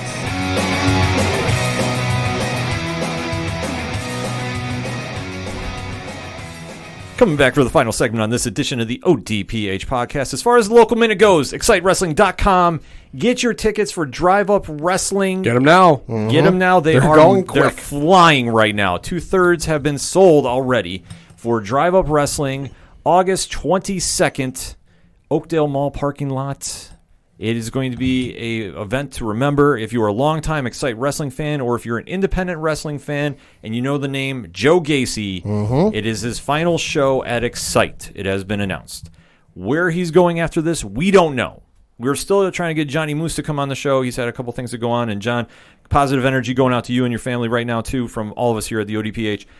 We know that he's got a big surprise coming up, too, for the Excite show. You definitely want to get involved with that. So excitewrestling.com is the place you need to go hit. Or just head on over to ochodoroparlayhour.com. Under the ODPH directory, find Friends of the Show. You find Excite Wrestling, and boom, you are right there.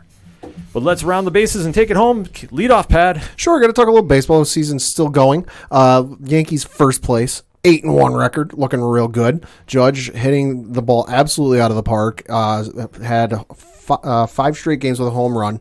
Even more scary part is he said he's not locked in yet. Ugh. Good Lord. Got some. They were supposed to play tonight. That, however, got postponed with the tropical storm, hurricane, whatever that thing is at this point. That was bearing down on New York. So they are going to be playing a doubleheader tomorrow, which I talked about earlier. Got some other doubleheaders going on in regards to the outbreak situation with MLB. Philly has still tested negative, so they've been playing. Miami has been testing negative, so they somehow came together and managed to fill a team with some folks they got at their alternate training site and signing some other players because I guess as the rules and regulations go, if you have players who have tested positive and they don't count against your total number of players you need to have, so they technically have a 40-man active roster with them or whatever, but it's actually like 58 or something like that. So they're going to be playing today. As for St. Louis, things are still kind of stat quo. They are hunkered down in their hotel in Milwaukee, where they are waiting back-to-back negative tests, and then they will be able to go back to St. Louis and go from there. As for the Field of Dream games that was supposed to take place in Iowa, that has been canceled because of everything going on with St. Louis. I don't necessarily fault that because I feel like a game like that, it's at the site where they filmed the movie. You need fans in attendance for that. Yeah, you definitely for sure. do. Yeah, it'd be a little weird to not have it, but and for anyone wondering how other players felt about this whole outbreak situation, one former Yankee, current Phillies star Andrew McCutchen voiced his displeasure on a podcast from the Athletics' Jason Stark yesterday, where he said, quote, "I was upset at everything that's transpired through that. Whoever decided to step out, not necessarily follow the health and safety protocol, that upset me. What made me angry was that we, as the Phillies, were the ones that ended up having to pay for that. We followed all of the health and safety protocols. We knew that was important. We understood that that's what we needed to do to be able to play this game, and we did everything right, and we paid for it. And so for me, that was upsetting.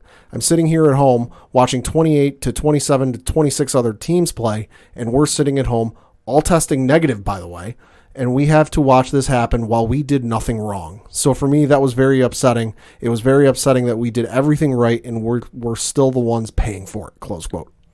I mean, he's not wrong. No, he's not, because that's the thing is there were some initial tests. The only positive test that I've read that the Phillies had was from one a week or two prior to all of this, and it was for a staff member not in direct contact with the team. So that was an outside case, but then there were some ones reported that the Phillies said those were false negatives. So the Phillies, this entire, that's kind of the crap end of the stick they got playing the Yankees last night.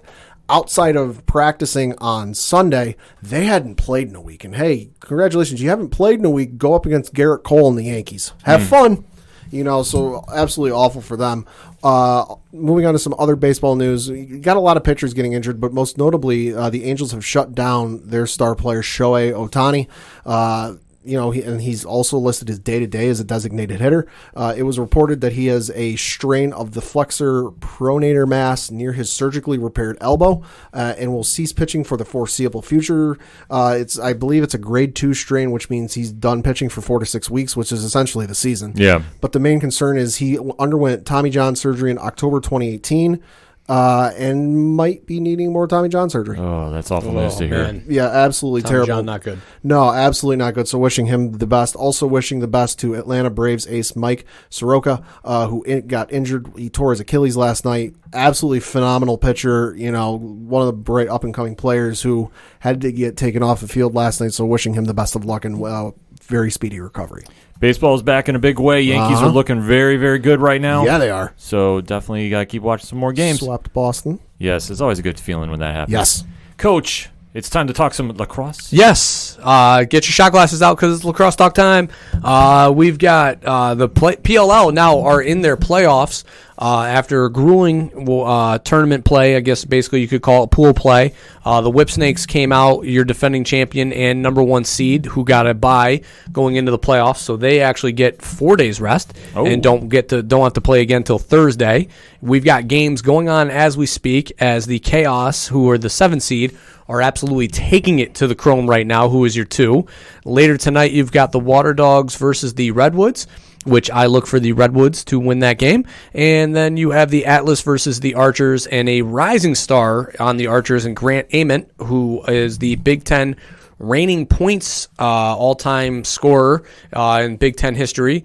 They are playing tonight at 10:30. I unfortunately will assume the Archers will win that game, making me very sad as my Atlas will go home, and I will only have the Redwoods to cheer on to take down the Whip Snakes, because the Whip Snakes, a majority of the players are from Maryland University, who I despise.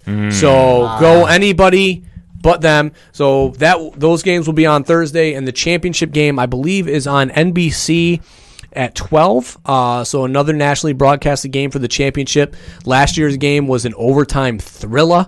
So that was really exciting. So a lot of things can happen. It's been a great regular season.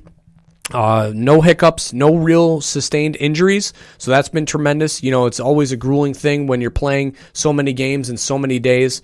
The demand, on your body from a physicality standpoint is only so much. So shout out to all these players for staying healthy and looking forward to the rest of the playoffs. Yeah, lacrosse, I've been trying to catch a little bit. Been starting to follow a little more on Twitter. Yeah, NBC has been fun. I mean, I get so into the games, it's tough for me to live tweet them because I'm paying attention. So and everything. But I was watching all day on Saturday, the nationally broadcasted game, which Atlas played again.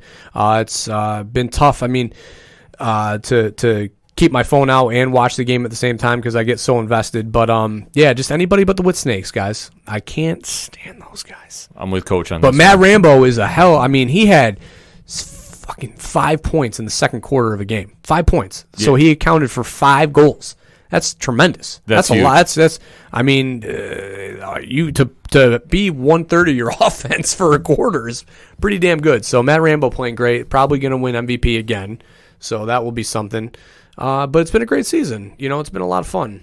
Yeah. I miss getting to be able to play myself, but I'm living vicariously through these guys. Yeah, and I've tried catching more games for you, Coach. Yeah, I legit have. It's been fun. Yeah, it's been entertaining. Like, I'm not the biggest lacrosse guy, sure, but I have been trying to give it the old college try, as they say, and I've been entertained. So that's all I can really ask for coming out of it. My biggest thing is I would say that the PLL makes it more of a all-inclusive thing, for the common man to come watch because. Again, if you didn't grow up in an era or a town or community that had it, you just didn't get invested in it. I mean, being a hockey guy, there's a lot of similarities and a lot of, finer nuances that work, that connect with hockey. So it's a very similar sport, just the ball's in the air instead of on ice. Yeah, and I love how you segue to hockey too. Because that's what I'm going to close with. Going to close with a little hockey and then some UFC after, because I know there was something we were talking on off air that I want to address on the show. But, hey, we're talking hockey. The playoffs are in full effect for the Stanley Cup. They're doing an amazing job. We're talking about how the NBA is doing. NHL has been doing a great job up there, too. Who's not doing an amazing job? New York Rangers. Henrik Lundqvist. No. Definitely not. Boo! I mean, here's the thing to get into them. They're down 2-0 to the Hurricanes right now. Game 3 is going to be going on tonight as we were recording. 8. They did announce Igor Shesterkin God is finally cleared to play. He was ruled unfit, which they have not said why. So my hockey friend who's in the know told me that they are not releasing medical information right now due to the COVID crisis. All right. So they are trying to keep the player health on a need-to-know basis, basically. Yeah, which I fully get, but that was a little puzzling because... Also really frustrating. Yeah, it was very frustrating to watch because Shesterkin should be the starting goalie. Sure. Henrique, hey, listen, Hall of Famer in my opinion. Arguably the greatest goalie to never win a cup. Yeah. He definitely looked at him. In game 1, I will say this, the Rangers came out and were hard hitting out that first period. Yeah, they looked tough. They were dropping sloppy penalties, though. Very sloppy. That will happen. They couldn't get the offense going. I mean, kudos to Carolina. They also don't really have offense right now. They don't really have a lead goal scorer. Well, they got Panarin, but they were really slowing him down. Like he couldn't get a shot off, and it was just very tough to watch. So I mean, obviously, game 1 went to the Hurricanes 3-2. Game 2 was all Hurricanes second period. Henrique had so many people in front of him in the net, he couldn't stop nothing. And there was a couple goals that Henrique in his prime would never let gone in. Well, this is not Henrique in his prime. Right. So it's do or die. Rangers got to win the next 3 if they're going to do it. If Igor is the shot that they need, I'm hoping. You know who's done that before? Been down 2-0 and one came back. Who? The Knicks. Yes. So if it's in New York's blood, it's in the DNA of New Yorkers to do this. The shirt doesn't lie. No quit in New York. So I'm fully believing that. Let's hope not. Blue shirts, stand the puck up. Let's go. To go quickly around the rest of the playoffs, Oilers and Blackhawks are tied 1-1. The Penguins and Canadians are tied at 1-1 as well. Carey Price had a great goal or a great game and goal there on Monday night as they went to overtime, but Montreal wound up pulling the win out. Nashville is tied up with Arizona. I still want to say Phoenix when I see the Coyotes up here. I don't blame you. Yeah. It's the same thing as the Rams. Yeah. Vancouver is down 1-0 to Minnesota. The Islanders are up 2-0 on Florida. What are you going to do? Columbus is up 1-0 on Toronto, and the Flames and Jets are tied at 1 each. And in the round-robin top 4, the Lightning and Flyers are tied in the East, and in the West, it's Colorado who pulled off the crazy game-ending goal against St. Louis with .001 on the clock to get it in to secure the victory. Hey, if the puck leaves the stick. Yeah, it's a crazy thing if you haven't seen it on video highlights. So definitely Colorado and Vegas are tied at the top of that division. So much good hockey going on. So let's go Rangers. And definitely check out NHL.com for more information to start watching the Stanley Cup because it's some of the best playoffs you're ever going to see in sports. Yeah. To close out, though, I got to talk very quickly a little UFC recap. There was a fight night this weekend. The main event was Derek Brunson versus Edmund Shabazian.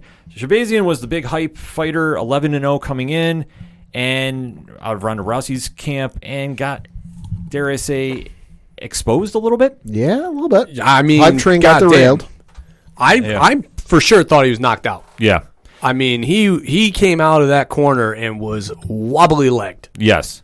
The second round, it should have been stopped. Derek Brunson was on top and was laying in shots, and Shabazian the fight should have been stopped, and it wasn't. He just wasn't the same. You could tell. All right, I guess in the heat of the moment, the referee wants to give the fighter the benefit of the doubt if they respond, but at the same time, I'm watching from my couch, and I'm like, this dude don't look right. Right. So it was definitely a good learning experience for Shabazian. I feel like we shit on the refs so much in the UFC. It's like lately they've been what do we know? Yeah, but lately they've been off. Yeah. Like I will say, between the incident between Dan Hardy and Herb Dean, and then this past one, I mean, it's something. I understand they want to give fighters the benefit of the doubt, but in this case, Shabazian couldn't even stand. He couldn't, and that's what's crazy. Like, he had to be helped back to his corner. Yeah.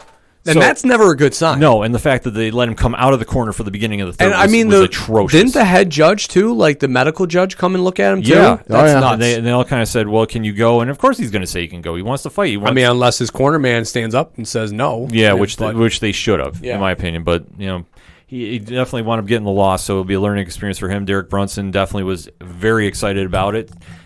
So who knows what's going to happen with those two moving forward. And then this week, there is a UFC fight night before we get to UFC 252 main event.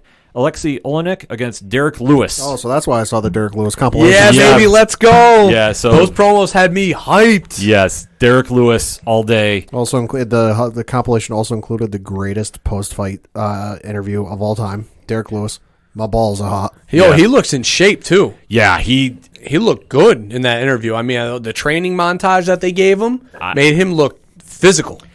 It definitely looked like a different Derek Lewis than we've seen. Yep. Because usually Derek Lewis looks like he's rolling out from somewhere, and he does not look like a UFC fighter per se, but he throws hands like nobody's business. Olenek, he could get us a submission if he can get a takedown, but I'm saying Derek Lewis is going to wind up pulling this one out. And to close, we are going to talk very quickly about Conor McGregor, who made a very unique tweet that everybody thought was talking to our favorite fighter, Kismet. Speak for yourself, favorite fighter. Well, for Pat is his favorite fighter now because he wants him to go smash Conor. Hey. Yep. And the crazy story that came out was Kismet threw out an open challenge. He wanted Masvidal, he wanted Usman, he wanted Conor. All at the same time. Yep. Yeah. And Dana said, no, that's not happening. Conor tweeted out, I accept. That was on the July 30th. Right. Tantalizing, And then, teasing. and then there was everyone goes, what the hell? You accept what? yeah. So then you fast forward to 24 hours later, he tweets something that at first glance looks like absolute gibberish, but if you're on Twitter and you notice it says translate tweet, you go, according to Google, it is translated from Tagalong, and it reads, I accept. Now, why is that important? It's important because it says translated from Tagalong by Google. Doing some Googling and some research based off a little hint or maybe some rumors you've been hearing. Tagalong is one of the 8 languages spoke down in the Philippines, which happens to be where one Manny Pacquiao is a senator. Whoa. Thoughts on this, Coach? Well, I mean, I'm not thrilled about Conor boxing. I know that it's a box office draw and everything, but I want to see him in the octagon, especially, after the fight that he just had with Cowboy, moving up a weight class. He looked good, looked efficient. The new shoulder strike that he borrowed from John Jones that, everybody gave Conor credit for. I want to see him fight again. I really, as much as we talked about it, and I fear him fighting Masvidal, just the idea and the box office that would have been tremendous. The shit talk that would have gone on. So while I am upset that, it is going to be another boxing fight, I am excited to see the lead up because I love Conor. So I will support and do, whatever he does. But ultimately, I really wish to have seen him in the octagon one more time. Well, Dana said publicly this week that he was not going to fight for the rest of 2020. Sure, and I know, but I mean, you take a year away, and you saw what happened that last time between, boxing and then trying to come back for a UFC fight. So it's like that's just going to be another year of retraining and all that stuff that's just going to take away from the MMA, from his UFC career. So I think that's what perturbs me a little bit, as a fan.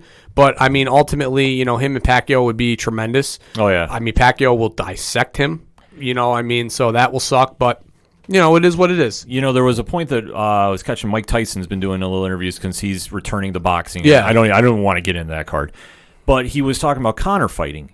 And he said, you think about this. Conor went in there and won rounds against arguably the greatest boxer of all time. Sure. On very little experience. But at the same time, how much was that of Mayweather kind of drawing and baiting? Right. But he said, he almost got him. So you could imagine if he actually put some more effort into this and what he could do. Yeah. But when I heard that, and then I started hearing rumblings about there's talk that Pacquiao wants to box Conor. Conor is looking into that because he's not getting the Habib fight. Nope. That has all but basically been locked up, that fight's not going to happen. Sure. Which is fine. I mean, because I want to see him up a weight class anyway. Yeah, I mean, I want to see him at what would that be, 180? 175. 170, I'm sorry. 170. I want to see him at that because now he looks comfortable there. Yeah, and I think that there's fights that you can make there for him. Sure. I don't know who you want to put him against. I know that Chimaev is a name that they're throwing around, but like as much as I'm on board with the hype train for him, it's not happening. Right. For Conor, I'd love to see him against Colby Covington. I think that would be a good fight. Sure. And if you want to talk ratings and trash talk, right, it's right there. Right there. Yep. He's not getting Usman. He's not right away. Masvidal, maybe, question mark, if Dana wants to try pushing that. I mean, that BMF title's there. Conor said he wanted it, so it just makes sense, Yeah, but for whatever reason, Dana's not really on board with doing that fight. So that's what alludes to me that he's going to be doing some boxing. We're going to have to watch and see, but that tweet was very telling that Conor is thinking that. So I guess it's up to Dana White. Are you going to give into Conor's demands, or is he going to be boxing the rest of the year? I don't care who he fights. I just want to see him get his ass knocked out. Wow. Just saying. I just don't know what he did to you, Pat. He's just an Irishman. Pat is fired up. So that being said, the music you heard on this edition of the ODPH is out of Fair City Fire. What a segue. There are friends from Austin, Texas. Brian Wolf is doing a lot of things on his Instagram page on Friday for hashtag Fair City Friday. So where do you find out about all this? OchoDuroParlayHour.com. You can go check the music of the show where you find out all the great bands that are on the show. You can go to the ODPH directory where you find friends of the show, organizational links supporting Black Lives Matter, voter registration, and all the amazing pod groups that we are in and their Podchaser list. So just go click on them, download, subscribe, rate, review. It is definitely appreciated. And there is so much more on OchoDuroParlayHour.com that you need to find if you are listening to the ODPH. That's all I got for this week. Shout out to Rich Ron and hashtag Big Nay Cool over at 8122 Productions. We're going to be on twitch.tv/607 podcast this Thursday, so definitely tune in and check it out. For your coach, my coach, the coach, Coach Duffy. Good night, and go lacrosse. For the one and only Padawan J. Thank you. Shout out to Gardner Minshew, quote of the week, when asked about testing for COVID-19, said, quote, "I did not contract the virus. It took one look at me and ran the other way." Mic drop. I'm your host, Ken M. Thank you as always for listening to the ODPH podcast, better known as the Ocho Duro Parlay Hour. See you next time.